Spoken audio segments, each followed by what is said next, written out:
l'assurance devant Dieu. Avant de lire, je vais essayer de donner les objectifs.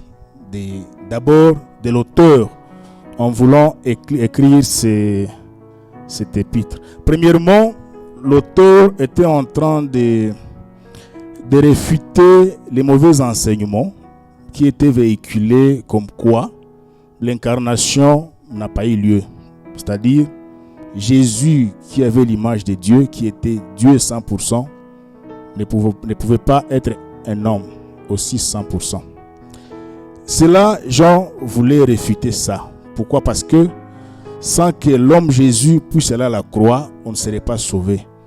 Et donc, si Jésus était resté 100% Dieu, il n'était pas homme.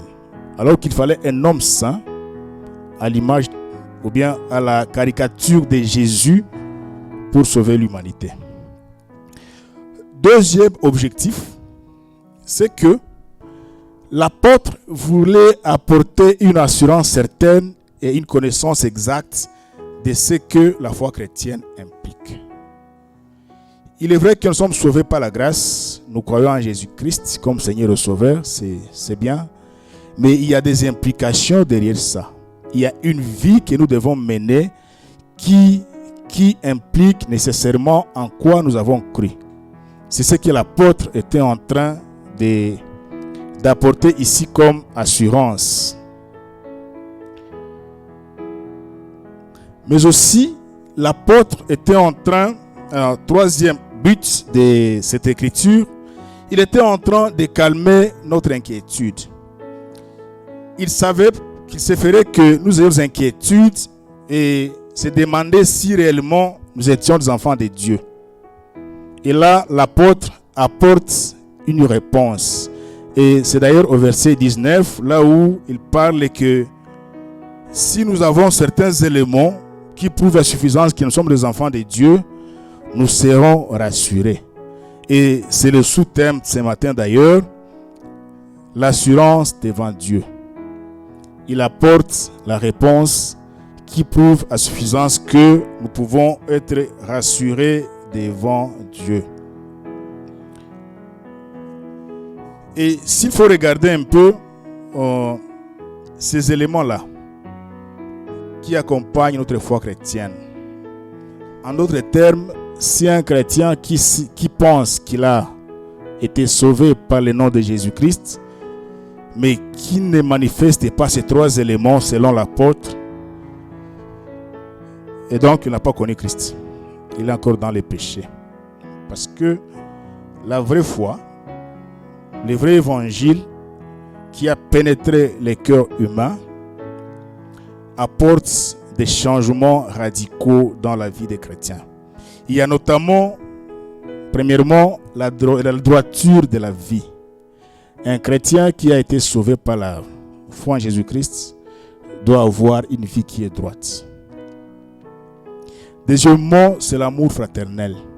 L'amour fraternel devient aussi un élément qui prouve à suffisance qu'un chrétien a été sauvé. Et enfin, c'est la foi en Jésus qui est Dieu venu en chair. Je vais lire et puis nous allons essayer de décortiquer ces éléments pendant un temps. Je pense que je ne serai pas trop long parce que à 15h, comme vous avez suivi pendant les communiqués, nous avons un concert ici et les gens doivent avoir le temps d'aller se reposer peut-être et revenir encore à 15h ici. Nous sommes dans 1 Jean, chapitre 3, verset 19 à 24. Par là, nous connaîtrons que nous sommes de la vérité et nous rassurerons nos cœurs devant lui. Par là, nous connaîtrons que nous sommes de la vérité et nous rassurerons nos cœurs devant lui. Ce que je disais, pour connaître qu'on connaît de la vérité et pour que nous ayons de l'assurance devant Dieu, c'est lorsque nous avons l'amour fraternel. Verset 20. Car si notre cœur nous condamne, Dieu est plus grand que notre cœur et il connaît toutes choses. Bien-aimés, si notre cœur ne nous condamne pas, nous avons de l'assurance devant Dieu. Quoi que ce soit que nous demandions, nous le recevons de lui parce que nous gardons ses commandements et que nous faisons ce qui lui est agréable. Et c'est ici son commandement, que nous croyions au nom de son Fils Jésus-Christ et que nous nous aimions les uns les autres selon les commandements qu'il nous a donnés. Celui qui garde ses commandements demeure en Dieu et Dieu en lui, et nous connaissons qu'il demeure en nous par l'Esprit qu'il nous a donné. J'aimerais que nous puissions souligner les versets 24. Celui qui garde ses commandements demeure en lui, en Dieu, et Dieu en lui. Demeure. J'ai essayé de chercher les mots demeure dans lesquels découle le nom domicile, et en cherchant dans le dictionnaire, domicile, c'est un lieu choisi par une personne pour son habitation principale. Et donc, quand nous avons cru en Christ, Dieu a choisi son domicile dans notre cœur. Et un domicile, c'est pas une habitation temporaire, c'est une habitation principale.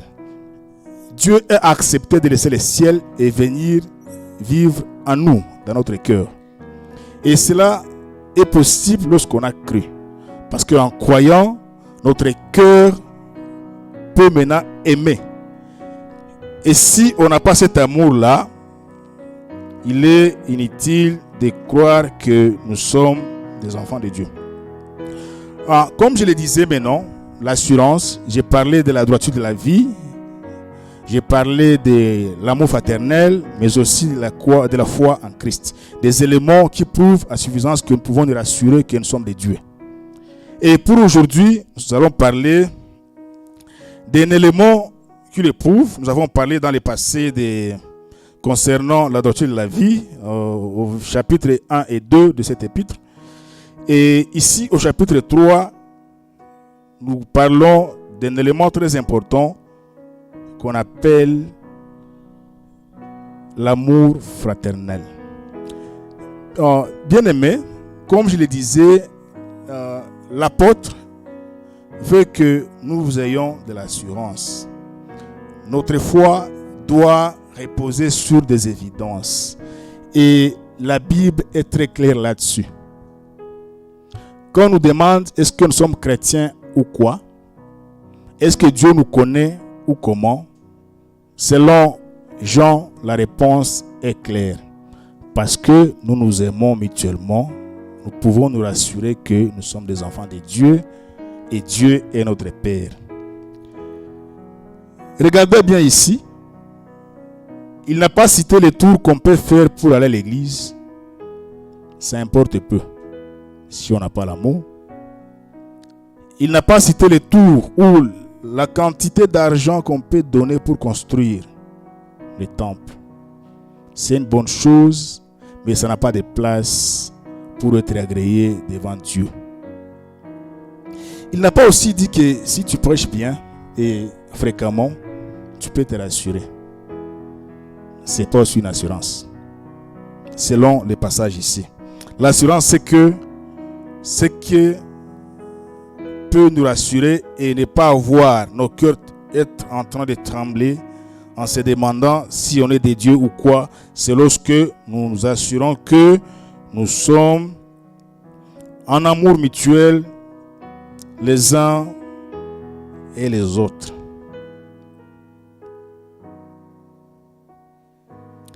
Et donc, comme je le disais, notre appartenance à Dieu dépend de l'amour que nous avons entre nous.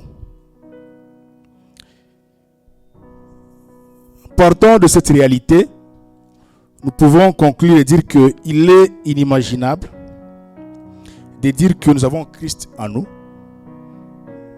Nous avons cru en Jésus-Christ comme Seigneur et Sauveur, comme le mentionne très bien Romains 10, verset 9. Que si tu confesses de ta bouche le Seigneur Jésus, si tu crois que Dieu l'a ressuscité des morts, tu seras sauvé. C'est une bonne chose. Et si cela a été fait d'une manière radicale et que le changement a été opéré dans les cœurs, il y a les fruits qu'on doit produire. C'est le fruit de l'amour.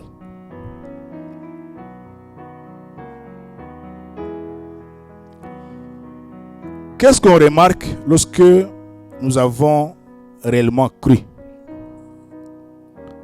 en Jésus-Christ?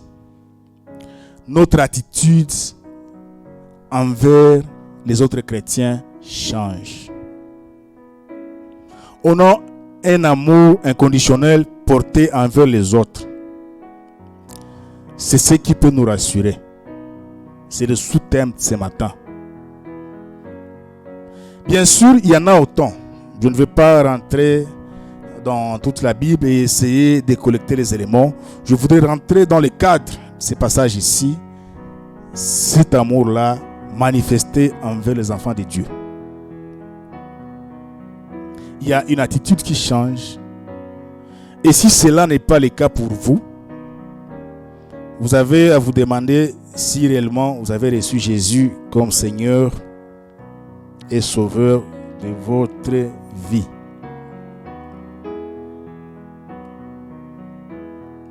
Si vous lisez 1 Jean, chapitre 3, verset 14, il nous est dit que nous savons que nous sommes passés de la mort à la vie parce que nous aimons les frères.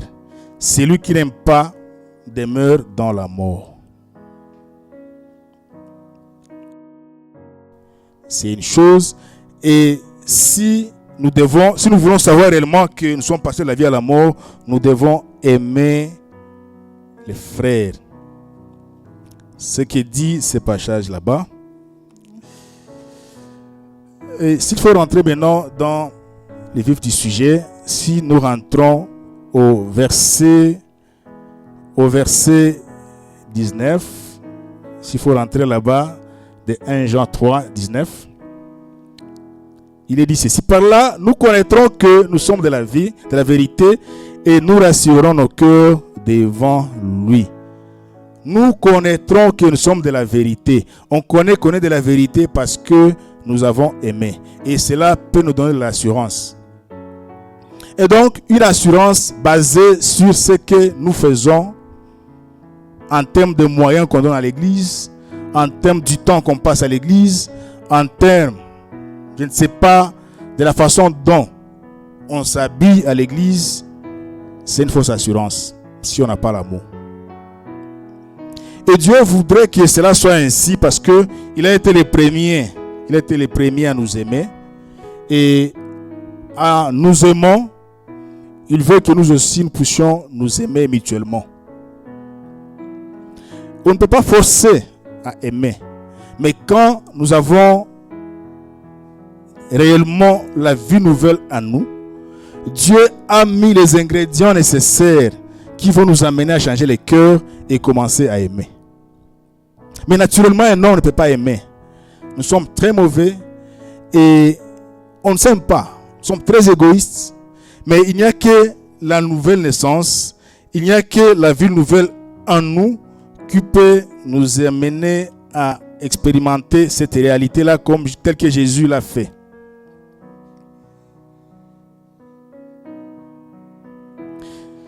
Comme je le disais, l'évangile étant la bonne nouvelle de par rapport à ce que Christ a fait pour nous, différemment de ce que nous, on pouvait faire pour nous sauver, cet évangile apporte un changement crucial dans le cœur de celui qui l'a reçu sincèrement. C'est ainsi que l'amour devient naturel et une réalité absolue. En d'autres termes, on peut se demander si nous avons reçu réellement l'évangile qui nous a transformés. Et la réponse peut être oui, si nous avons l'amour. Et si on n'a pas l'amour, on n'a pas besoin de se tromper, c'est faux. C'est ça le verset 19. Nous nous rassurerons devant Dieu parce que nous avons l'amour. Notre assurance devant Dieu dépend de l'amour qu'on donne aux autres. Et cet amour-là, c'est parce que Dieu a commencé par nous les donner lorsqu'il a donné son Fils unique mourir pour nous à la croix. Il nous a aimés d'ailleurs avant que nous puissions les connaître. Alors que nous étions encore dans les péchés, Christ est mort pour nous. Mais il y a un élément ici au verset 20. Il dit qu'il peut arriver qu'on ait des doutes. C'est vrai, nous aimons, quelquefois on n'aime pas, nous sommes sauvés et on se demande ce que réellement nous sommes des dieux. Est-ce qu'on peut se rassurer? Qu'est-ce qui est dit là-bas? Verset 20.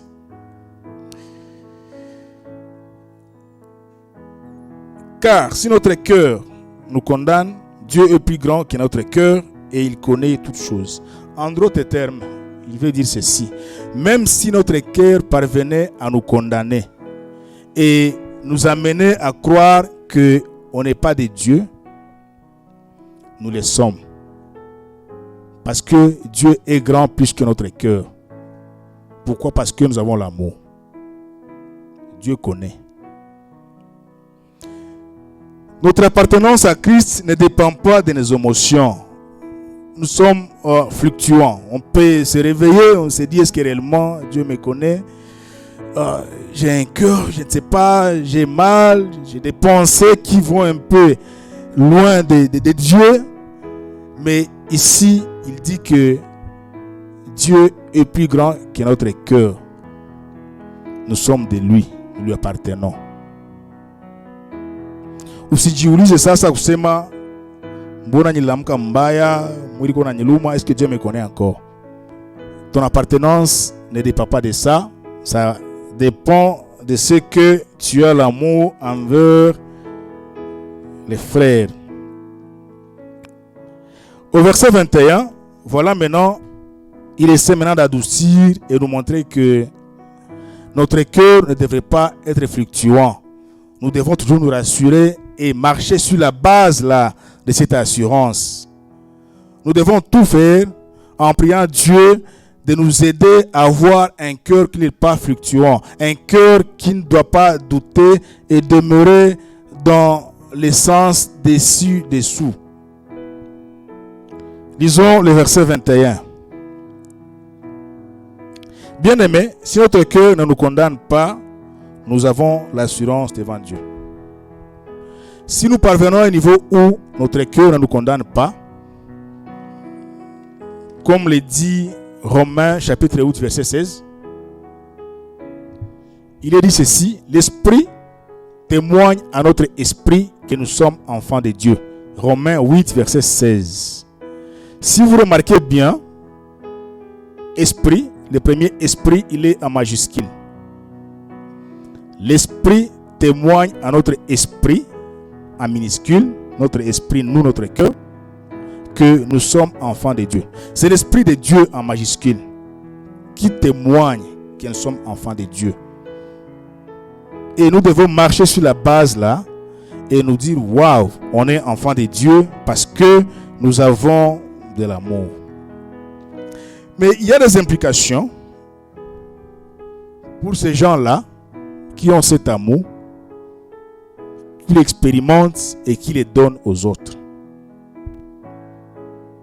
Ce sont ces gens-là qui peuvent prier et leur prière est exaucée.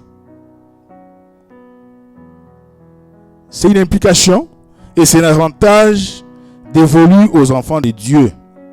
Il nous dit, quoi que ce soit que vous demandiez, au verset 22, vous le recevrez de lui, parce que vous gardez ses commandements et que vous faites ce qui lui est agréable.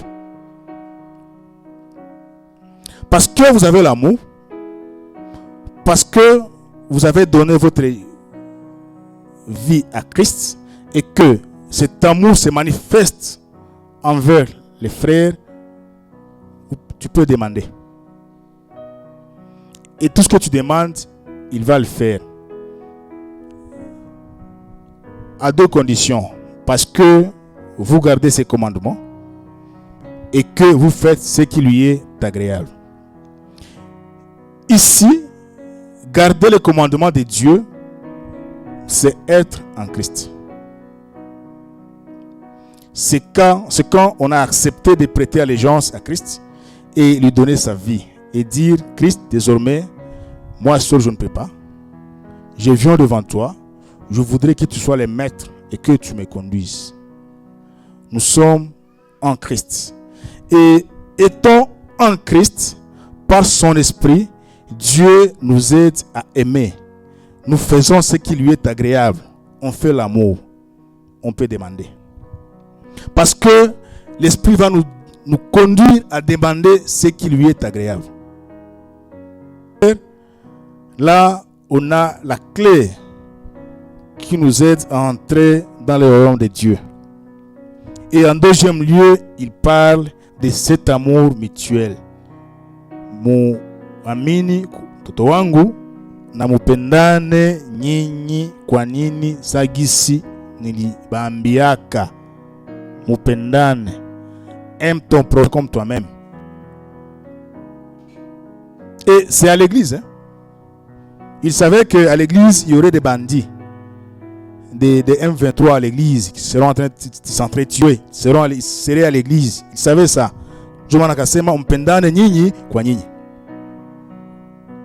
Mais ile nyinyi kwa nyinyi la kupendana ni chuki. Moi ça me dépasse. Et quelquefois on est tenté d'entrer dans des mouvements comme ça. Le tribalisme, je ne sais pas de quoi. Ça va tout balisane et tout.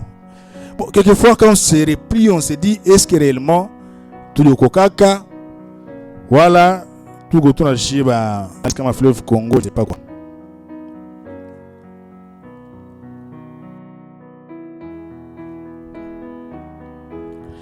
La foi en Christ, la foi qui sauve, a une évidence. Il y a une conduite d'une foi qui sauve, c'est l'amour. Si réellement c'est une foi qui a sauvé, qui a transformé notre cœur, nous allons aimer. Tapendana.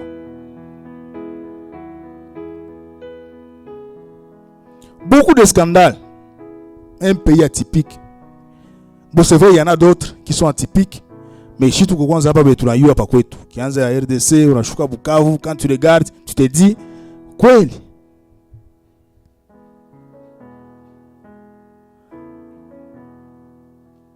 Kama mtu moya anaweza kamata financement yote ya barabara ya 300 km na ikula. Yote des millions. Et puis on ne vole pas. Utasikia 100 000, 1 million, 50 millions. Bon, on se dit, inakuwa makuta ya dollars au francs. Anazikula zote. Nego mkanisa. Il est à l'église. Ni makuta ya vaccin. Anekula yote. C'est un vaccin pour protéger les gens, mais lui mange tout. Penda ndugu yako sawa gisi unajipenda mwenyewe. Wewe ungipata ile bugonjwa shaba kule franga ya vaccin tu meurs, ungifurahi. Wala kama yako mtoto wako njoo ile bugonjwa shaba kule franga ya vaccin, ungifurahi. Les commandements, aimez-vous les uns les autres et aime ton prochain comme toi-même. Sangapi. Hakuna. Où est la foi qui sauve si l'évidence de l'amour fraternel n'est pas là?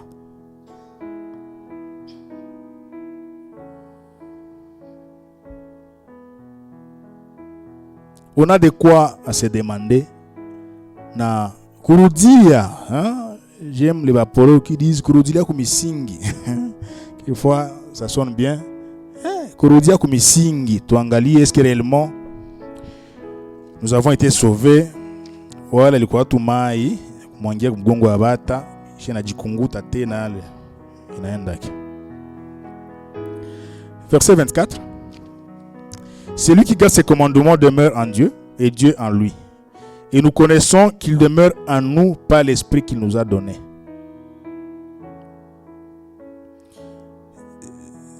Si tu gardes ses commandements, c'est-à-dire si tu crois en Christ comme Seigneur et Sauveur, si tu as cet amour-là, véritable, envers les autres, Dieu prend son domicile, c'est-à-dire son établissement principal, son habitation principale en Ayamishem Royako.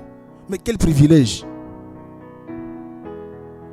Des gens, des bandits que nous étions, des ennemis de Dieu, des fenders.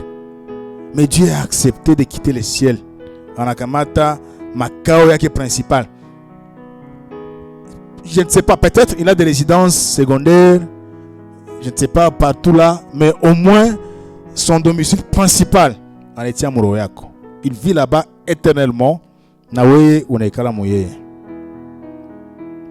Et les gages que nous avons, c'est l'esprit qu'il nous a donné.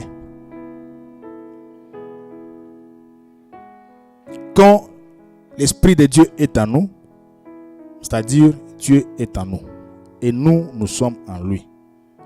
Maintenant, la question à se demander est celle-ci. Comment se fait-il celui dont le cœur et la demeure de Dieu continue à tuer, ne peut pas aimer? Mungu Dieu kopale mzima na iko pale atatoka. Mais huyu mtu hana upendo kabisa. Bon, hata kidogo basi. Bon, prenons, Dieu nous a aimé 100%, mais nous si on pouvait manifester même 0,5%, nous tous ici. Même 1% basi c'est mapendo.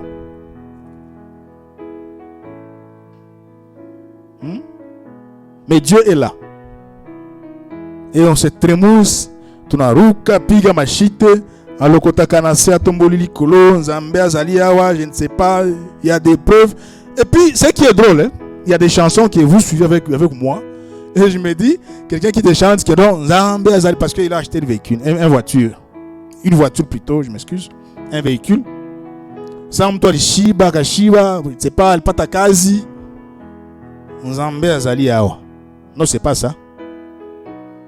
C'est pas ce qu'il a dit, ce que la Bible dit. Dieu n'est pas ici, Dieu n'est pas en toi parce que tu as construit. Non. Ou pas de diplôme. Non. Alikou à tout. Mais il est là dans ton cœur parce que tu aimes.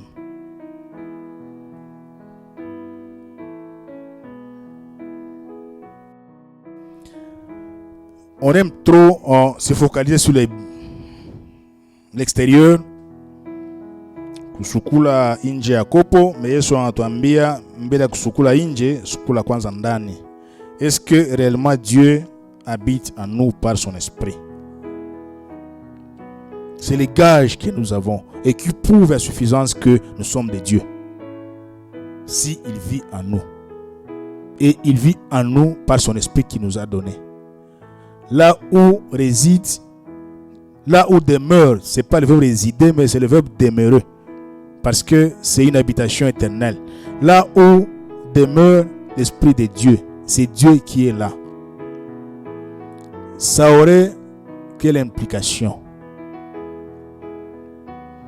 Selon ces passages, l'implication est claire, c'est l'amour qu'on manifeste envers les frères.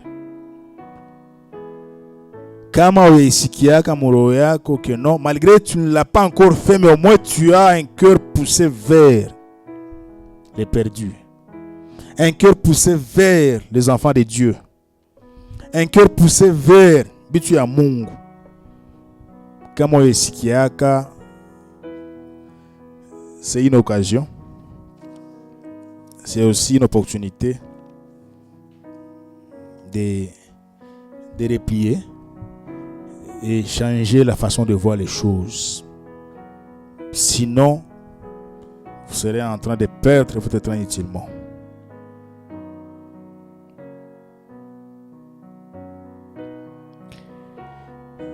Si nous pouvons lire, pour terminer, Jean chapitre 15, verset 5, ça va nous dire ce que signifie ce verset 24 ici. Jean 15, verset 5, il est dit ceci. Je suis le cep, vous êtes les sarments. Celui qui demeure en moi et en qui je demeure porte beaucoup de fruits, car sans moi, vous ne pouvez rien. C'est ça. Jésus a accepté de demeurer en nous et nous allons porter les fruits. Beaucoup de fruits encore en abondance. Les fruits de l'amour. Haouta sema, c'est faux que Jésus, Dieu demeure en vous par son esprit, n'a porté fruit à ma peine. C'est incompatible. D'une seule source, hawezi pata mai ya uchungu na mai ya utamu. Haiwezekani. C'est se tromper inutilement.